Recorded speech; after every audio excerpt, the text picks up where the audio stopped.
Mesdames et messieurs, bonjour. Nous sommes heureux de vous accueillir dans cette première émission Culture Bible proposée par le Monde de la Bible.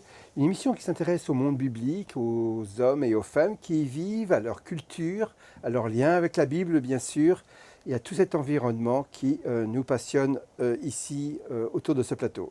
Aujourd'hui nous avons un invité d'honneur, Joseph Yacoub, bonjour. Bonjour. Vous êtes professeur émérite à l'université catholique de Lyon, et on vous a invité spécialement aujourd'hui parce que vous êtes l'auteur d'un essai qui offre une formidable synthèse sur les 2000 ans d'histoire des chrétiens d'Orient. Donc je vous interrogerai sur cette interview, sur ce livre, et tout à l'heure vous serez soumis aussi aux questions de nos deux experts, Alexandra qui est notre expert en archéologie, qui collabore à la revue Le Monde de la Bible, qui vous posera une question et qui nous donnera sa chronique à laquelle vous pourrez répondre effectivement. Ensuite vous serez interrogé également par notre expert en histoire des religions, notamment des religions antiques, Raphaël, qui lui aussi vous interrogera et nous donnera sa chronique à laquelle vous pourrez réagir. Et ensuite, vous nous avez gentiment et aimablement confié un passage de la Bible que nous commenterons ensemble, que vous avez choisi, et un de vos livres de référence. Nous allons pouvoir commencer l'interview. Alors, Joseph Yacoub, nous vous recevons pour cet ouvrage que vous avez publié chez Perrin en 2026, donc il y a peu de temps, un livre qui nous a tous ici fortement intéressés et passionnés. Et j'ai plusieurs questions à vous poser, si vous voulez bien. Et la première, ça commence plutôt mal finalement, parce que dès l'introduction, vous nous dites que personne dans ces régions du monde biblique ne se dit chrétien d'Orient. Alors, on parle d'une histoire des chrétiens d'Orient, et finalement les chrétiens d'Orient ne se reconnaissent pas sous ce nom-là. Oui. Qu'est-ce que ça veut dire ? Oui, j'ai voulu revoir le sens commun qui est donné à ce terme, et je me suis rendu compte que c'est un terme qui est soustrait au regard. C'est un terme qui est comme si on disait les chrétiens de France. Les chrétiens de France, mais de qui nous parlons ? Parlons des catholiques, nous parlons des protestants, et ensuite les tendances qu'il y a chez les uns et les autres. Et c'est le cas aussi des chrétiens d'Orient. Ils appartiennent à des communautés différentes. Ils ont des approches christologiques, mariologiques, théologiques, linguistiques, etc., qui sont très distinctes les uns des autres. Et c'est très lié aussi au lieu, à la géographie, à l'espace-temps et aux conditions politiques, à leur environnement dont vous parliez tout à l'heure, qui ont beaucoup déterminé et qui déterminent toujours. Il suffit de les interroger dans leur choix, dans leur perception et dans leur vision du monde. Et vous-même, à quelle tradition vous êtes rattaché ? Justement, moi j'ai été élevé, dans un milieu qui m'a profondément appris à la fois les différences et les similitudes entre les chrétiens d'Orient. Mes parents viennent d'Iran. L'Iran n'est pas un pays arabe. Ils viennent d'Iran parce qu'il y avait des chrétiens assyro-chaldéens, qu'on appelle assyriens communément en Iran, depuis l'époque de saint Thomas, qui ont pris le chemin de l'exil au moment du génocide de 1915 en direction du Caucase. Ils se sont installés en Géorgie, d'autres sont installés en Iran, et puis certains parmi eux sont venus en Syrie. Et ben voilà, moi je suis né par hasard en Syrie, je parle l'arabe parce que je l'ai appris à l'école, mais mes parents ne parlaient même pas l'arabe, ne savaient pas l'arabe.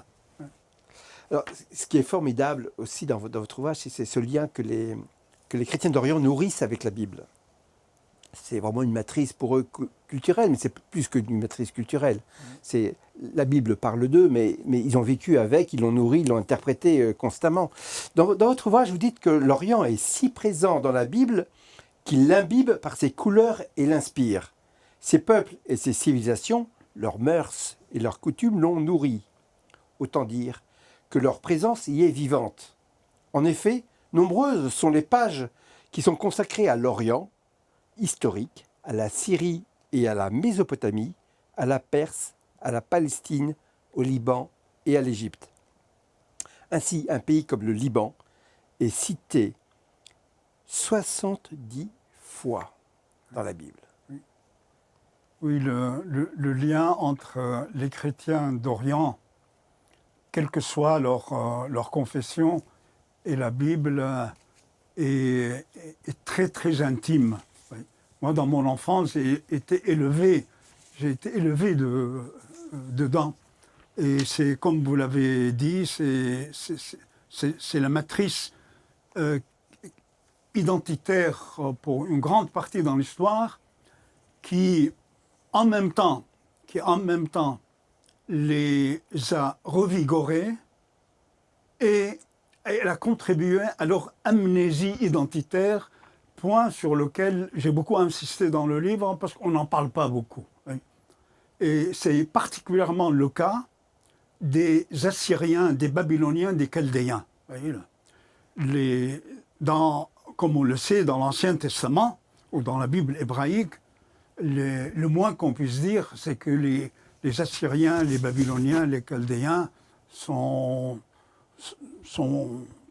quasiment maudits d'une certaine manière. Hein. Moi, je l'ai entendu pendant des années et des années dans mes oreilles, non seulement en Syrie, mais je l'ai entendu en Australie, aux États-Unis, en Angleterre, en Europe, ou quand l'assyro-chaldéen parle de la Bible. Donc, je veux dire par là que l'image de la Bible, la perception de la Bible diffère, et là encore, selon les communautés chrétiennes. Un Melkite, par exemple, un grec orthodoxe, un maronite, le Liban qui est cité 70 fois dans la Bible, ou un Palestinien aujourd'hui ne lisent pas, n'ont pas la même perception de la Bible. Donc j'ai voulu donner dans le livre les différentes perceptions, les différentes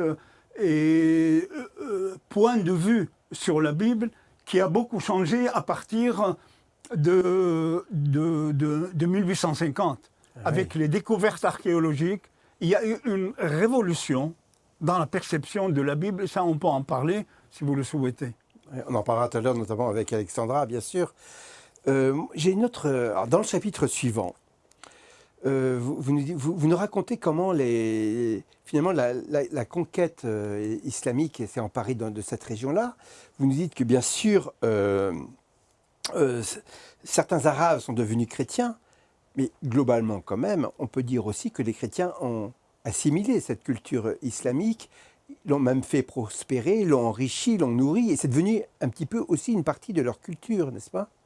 Oui, Qu'en pensez-vous? oui. Est-ce qu'on peut dire cela? Oui, on peut, bien sûr, on peut le dire. Il y a eu, dès le départ, il y a eu une interaction.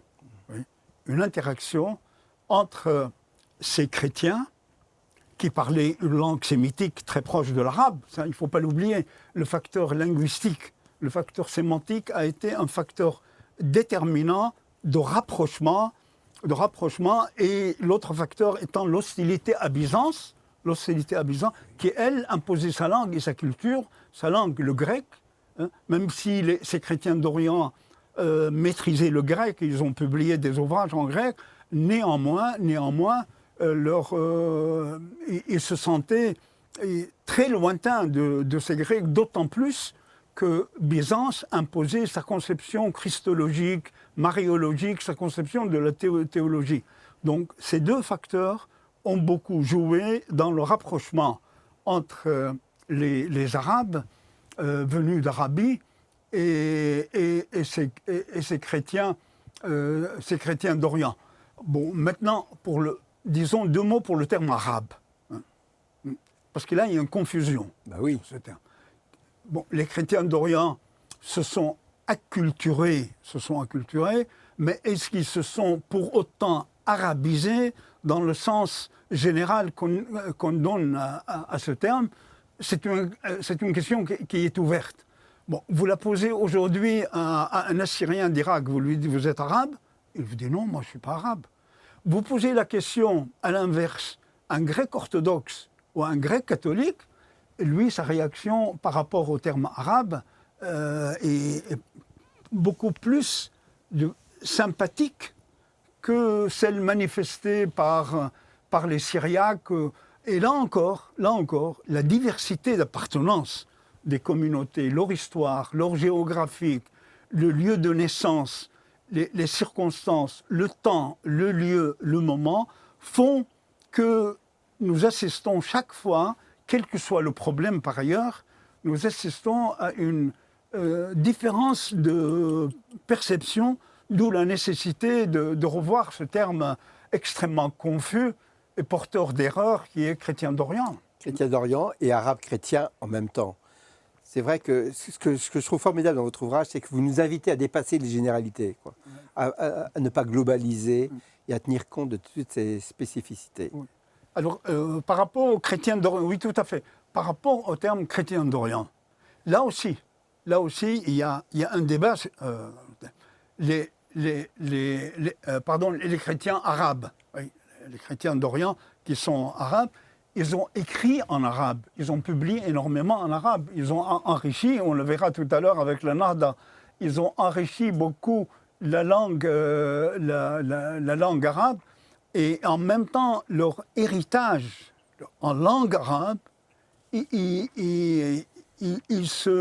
on peut le distinguer d'une certaine manière de l'héritage arabe musulman.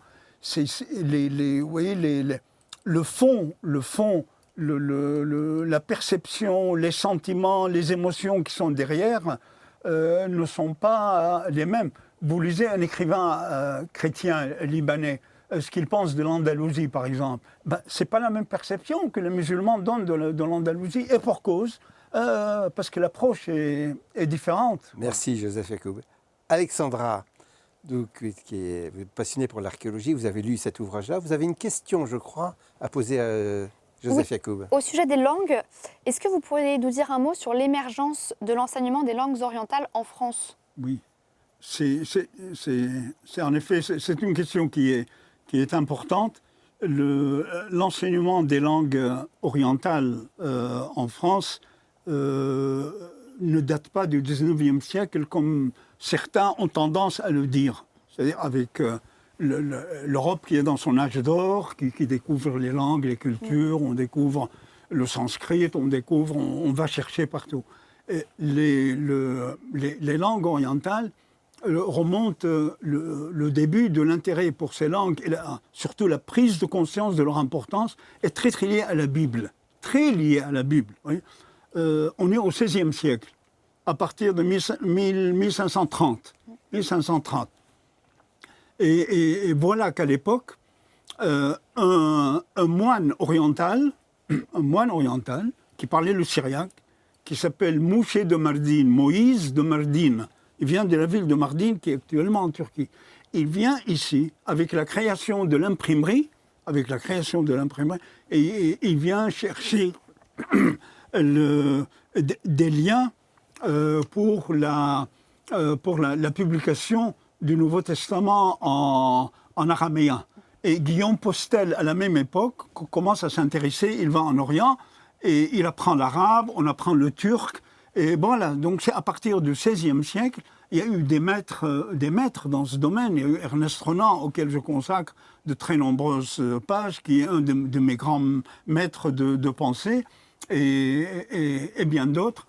Et ben voilà, les langues orientales, le syriaque, l'arabe, le chaldéique, l'hébreu, très important, l'arménien, le persan commencent à occuper une place.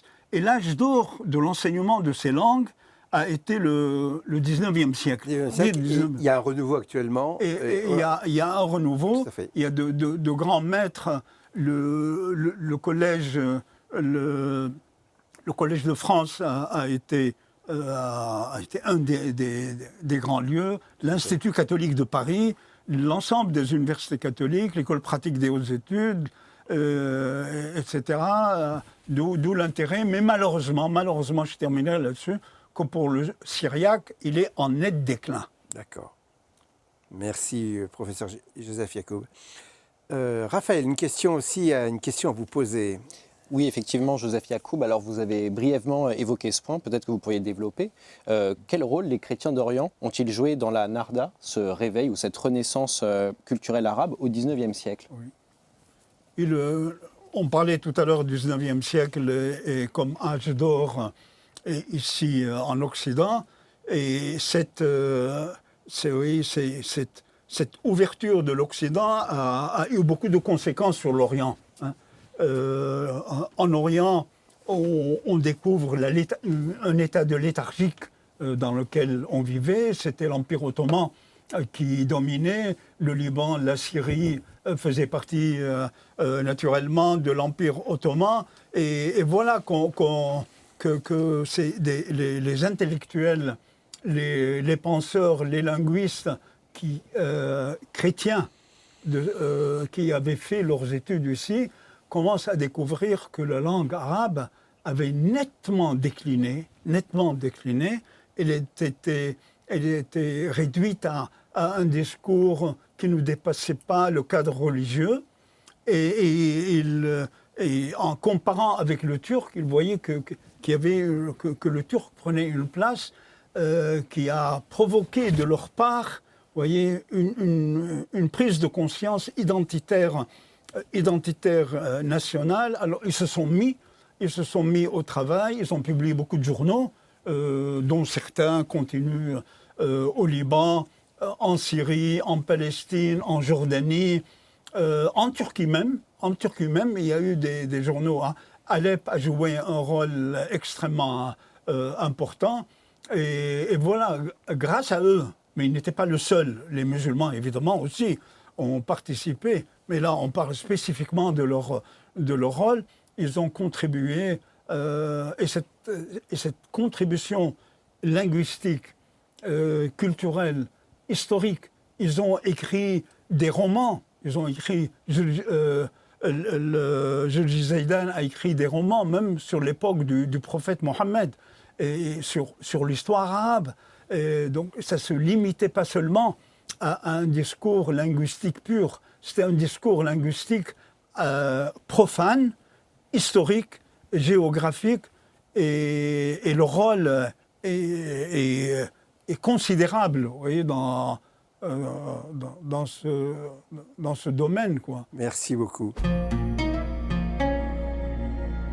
Je me tourne vers vous, Alexandra, maintenant. Vous êtes notre expert en archéologie. Vous avez donc une chronique à délivrer et à laquelle pourra réagir Joseph Yacoub, notre invité. Alors, quelle langue parle-t-on? Quelle langue écrit-on quand on est chrétien dans les provinces byzantines de Palestine à la fin de l'Antiquité, entre le IVe et le 7e siècle? Est-ce l'araméen, la langue du Christ et ses différents dialectes, ou le grec, langue des évangiles? Faisons un détour par la littérature pour le savoir. Égérie, une voyageuse hispanique du IVe siècle, se rend en pèlerinage à Jérusalem. Elle y entend des sermons prêchés en grec et traduits ensuite en langue syrienne, ce qui devait désigner un dialecte de l'araméen. On comprend par là que la langue de la liturgie et du clergé était le grec. Et c'était aussi la langue administrative depuis la réorganisation du Proche-Orient après Alexandre le Grand au IVe siècle avant Jésus-Christ.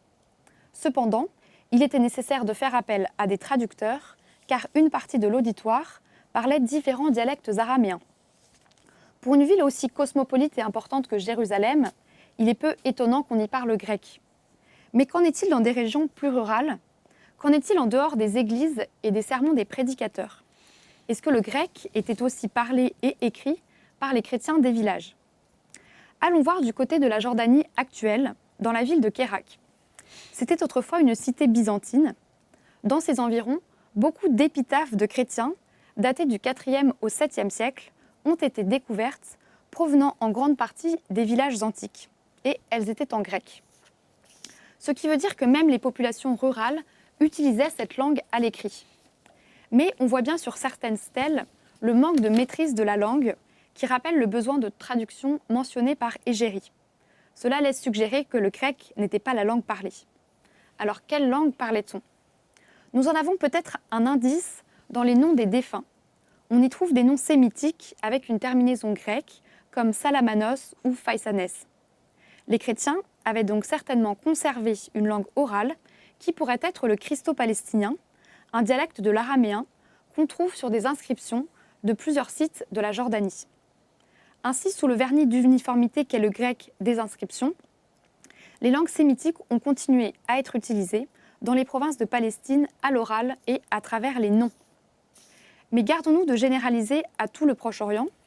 Dans d'autres provinces byzantines comme l'Eusroène avec Édesse, à l'est de l'actuelle Turquie, les langues sémitiques sont présentes à l'écrit et ont été un véhicule de la christianisation bien plus que le grec. Merci Alexandra.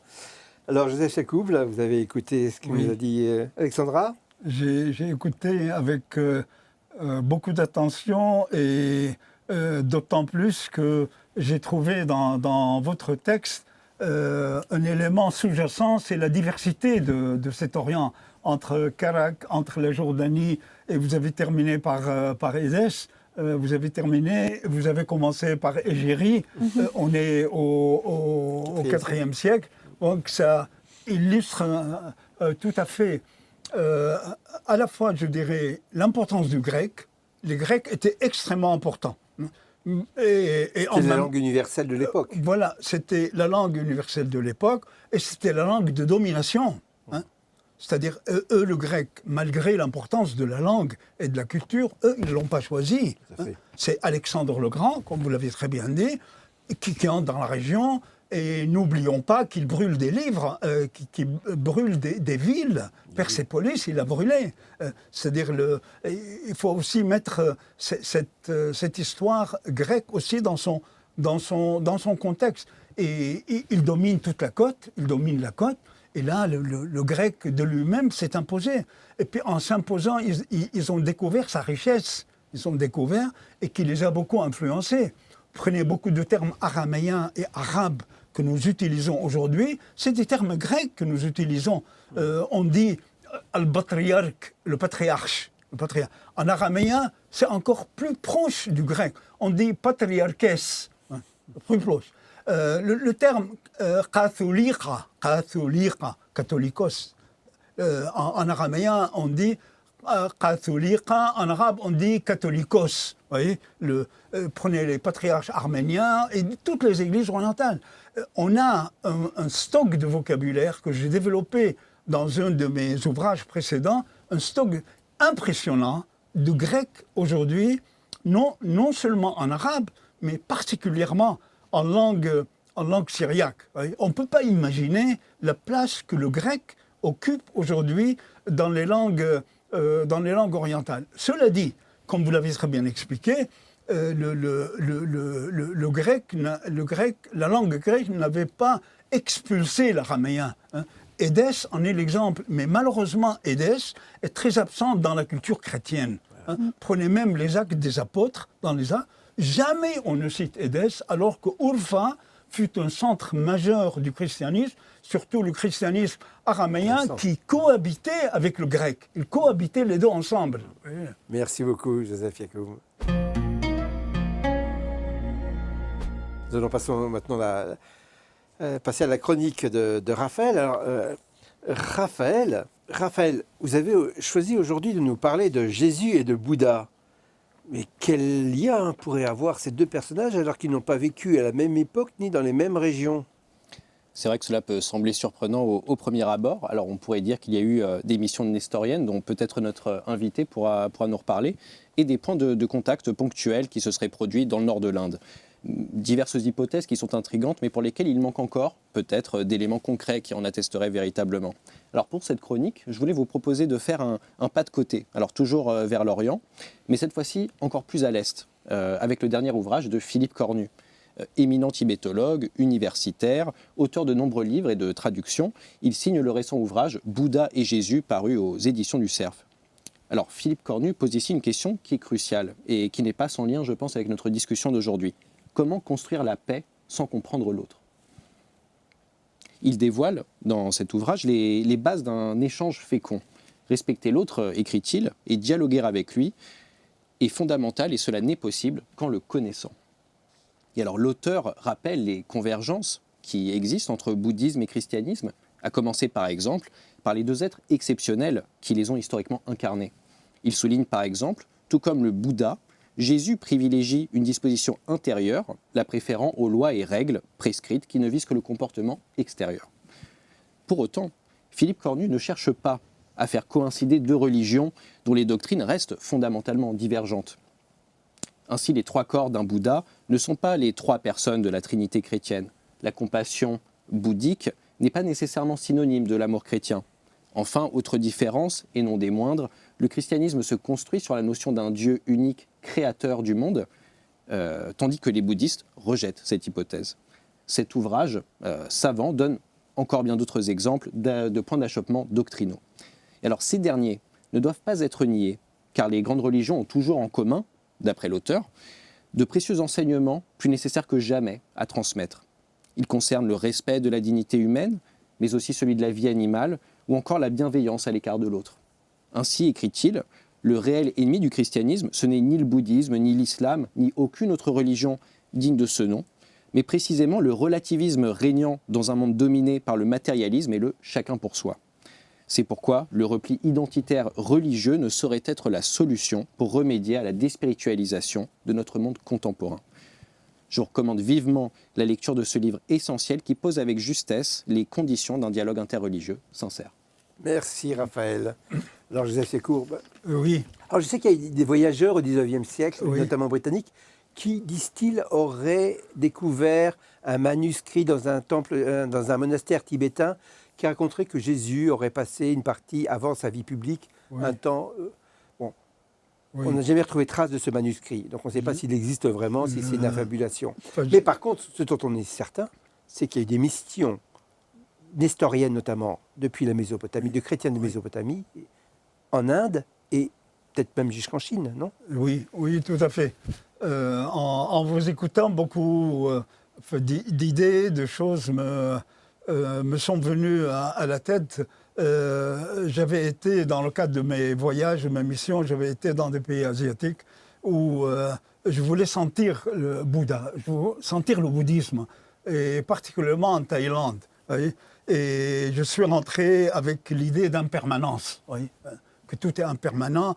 Et j'ai vu l'ascétisme de ces moines qui se levaient tôt le matin, extrêmement tributaires des autres, qui ne vivaient que de l'aide qu'ils pouvaient. Et je me disais quelle beauté. Et ça m'a rappelé les premiers ascètes chrétiens qui vivaient dans les montagnes reculées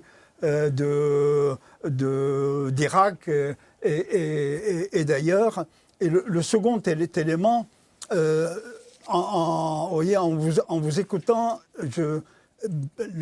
l'idée m'est venue qu'il est très important de mettre en valeur la place de la Perse. La place de la Perse. Parmi les auteurs syriaques qui datent du VIe siècle, il y a un qui s'appelle Boud. Et je me suis toujours posé la question, est-ce que c'est Bouddha ou quelqu'un qui s'est converti ou peu importe, la question reste toujours posée. Et le lien avec l'Inde, vu la proximité géographique et les langues, la langue persane et les langues, le sanskrit, fait que ce lien a été extrêmement fort et influent. Et l'autre élément, la place que ces églises nestoriennes ont eu une place très intime, très forte, même très acculturée avec le bouddhisme et au-delà avec l'hindouisme, avec le confucianisme et la prédication faite par saint Thomas et aujourd'hui toute la place que ces chrétiens occupent là-bas. Donc il y a eu contrairement au christianisme latin, il y a eu dès les premiers siècles et en Chine particulièrement sous les Tang à partir du 7e siècle, une capacité d'adaptation, d'inculturation entre le message chrétien et les messages, en l'occurrence le message bouddhiste, qui a été très fort et qui mérite aujourd'hui, je ne connais pas le livre dont vous parliez tout à l'heure malheureusement, qui mérite aujourd'hui d'être intégré dans la culture. Et certains jésuites l'ont déjà fait. Le père Haguin, vous voyez, avait écrit des livres comment ce lien entre les religions a été très très fort, perçu ainsi par l'Église nestorienne. Merci Joseph Jacob. Nous avons demandé finalement, est-ce que vous pourriez nous confier un de vos livres de chevet ou un livre de référence qui compte pour vous? Et vous nous avez adressé cet ouvrage qui est La littérature syriaque par Rubens Duval à la librairie Victor Lecoffre Gigabalda, publié à Paris en 1907. Oui. Pourquoi ce choix? Oui, ça rejoint l'échange qu'on a eu tout à l'heure sur l'émergence des langues orientales. Rubens Duval, qui était l'élève d'Ernest Renan, a énormément contribué à faire connaître la littérature syriaque, non comme accessoire de la Bible, attention. Parce que souvent, moi je suis en France depuis fin 1969, quand on dit araméen et syriaque, on pense tout de suite à la Bible. Hein.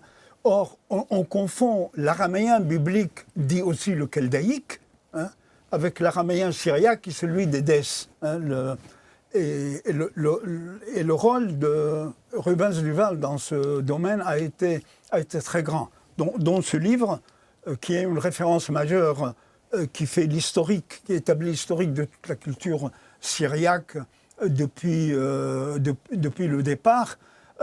Et il a publié également un livre unique, c'est le Lexicon Syriacum. Je le dis en latin, pourquoi? Parce que son titre est en latin, et il est préfacé en latin par Rubens Duval, et c'est un dictionnaire, figurez-vous, syriaque, qui date de quand? Du Xe siècle. Paru par un certain dont le nom est Hassan Bar Bahloul. Hassan, c'est un nom arabe, mais c'est un nom sémitique en même temps. Oui, hein? Comme quoi les deux utilisaient les mêmes prénoms. Bar, c'est le fils de Ben, qui devient Ben en arabe ou en hébreu. Bahloul, il a fait un dictionnaire, un lexique syriaque, il faut le faire. Syriaque. Et Rubens Duval, qu'il a retrouvé ce dictionnaire, il l'a publié. Et je peux vous dire que c'est la référence, c'est une référence majeure. Il a publié également d'autres livres, dont un sur le royaume d'Édesse. Il a publié le royaume d'Édesse. Et voilà le choix pour Rubens Duval. Superbe. Merci beaucoup. Alors, j'ai vu que vous parliez, Alexandra, qui a étudié le syriaque, acquiescé souvent. Donc oui. Je pense que c'est un ouvrage qui parle aussi à notre experte Alexandra. Ce livre, il est ancien. On peut le trouver, vous l'avez trouvé sur Gallica. Donc les personnes qui voudraient en prendre connaissance pourront le découvrir sur le site Gallica. Ensuite, on vous a posé une question suivante. C'était, est-ce que vous auriez un passage de la Bible qui vous parlerait ou que vous aimeriez nous confier et commenter? Alors, nous avons pris dans ce passage de la Bible que vous nous avez confié, c'est des versets donc, de l'Évangile selon Matthieu que je vais lire à l'antenne. C'est donc les versets 38 à 42. Alors quelques scribes et pharisiens prirent la parole. « Maître, nous voudrions que tu nous fasses voir un signe. » Il leur répondit. « Génération mauvaise et adultère qui réclame un signe. En fait de signe, il ne lui en sera pas donné d'autre que le signe du prophète Jonas. Car tout comme Jonas fut dans le ventre du monstre marin 3 jours et 3 nuits, ainsi le Fils de l'homme sera dans le sein de la terre 3 jours et 3 nuits. Lors du jugement, les hommes de Ninive se lèveront avec cette génération et ils la condamneront, car ils se sont convertis à la prédication de Jonas. Eh bien, ici, il y a plus que Jonas. Lors du jugement, la reine du Midi se lèvera avec cette génération et elle la condamnera, car elle est venue du bout du monde pour écouter la sagesse de Salomon. Eh bien, ici, il y a plus que Salomon. Et là, je vous ai lu cet extrait qui est tiré donc de la traduction de la Tob, la traduction œcuménique de la Bible.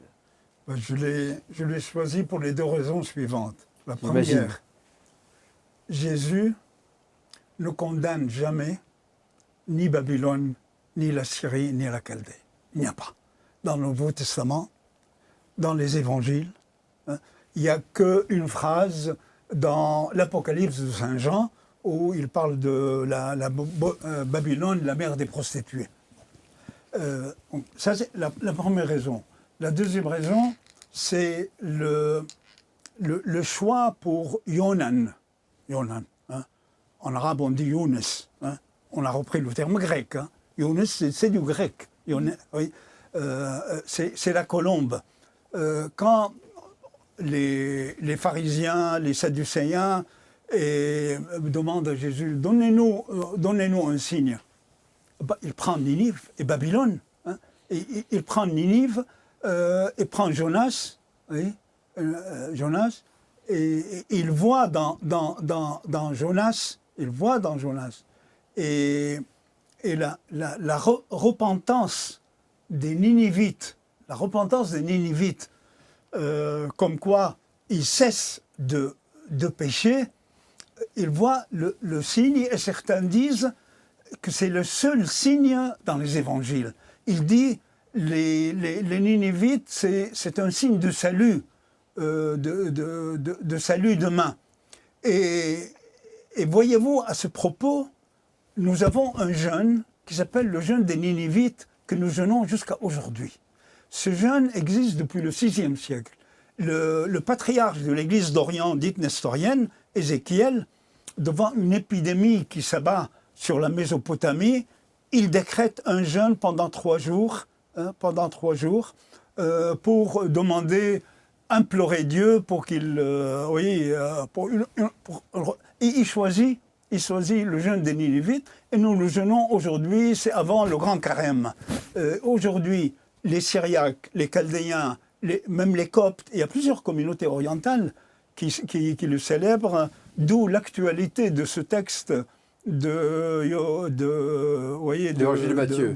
De Matthieu sur la repentance des Ninivites et l'espoir, le salut que Jésus trouve chez Ninivites. Oui. Et je pense que ce texte devrait prendre plus de place aujourd'hui en le liant à l'actualité. C'est pas du passé seulement.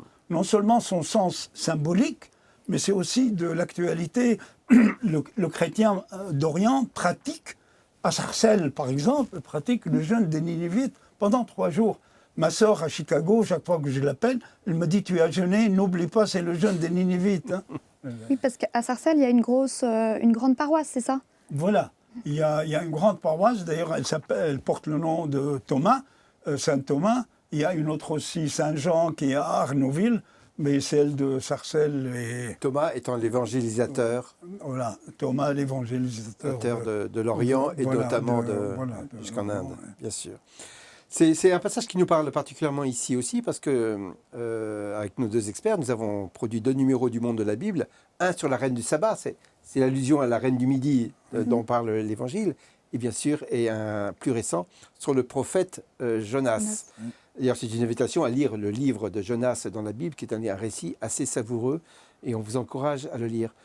Joseph Yacoub, le temps passe trop vite avec vous. Il va falloir conclure, malheureusement. Je vous remercie infiniment. J'invite nos auditeurs à prendre votre livre. Franchement, mesdames et messieurs, c'est une formidable synthèse sur ces 2000 ans d'histoire, mais c'est au-delà des 2000 ans, parce que ces chrétiens d'Orient, excusez-moi, j'emploie le terme quand même, sont aussi des héritiers de civilisations qui sont encore plus anciennes que le christianisme. Elles dépassent de là. Merci Alexandra, merci Raphaël pour vos chroniques et vos questions et d'avoir animé avec moi cette émission. Merci à tous ceux qui sont en régie et qui ont participé à la bonne œuvre et à la réalisation de cette émission. Mesdames et messieurs, je vous dis à bientôt pour une prochaine émission de Culture Bible proposée par Le Monde de la Bible.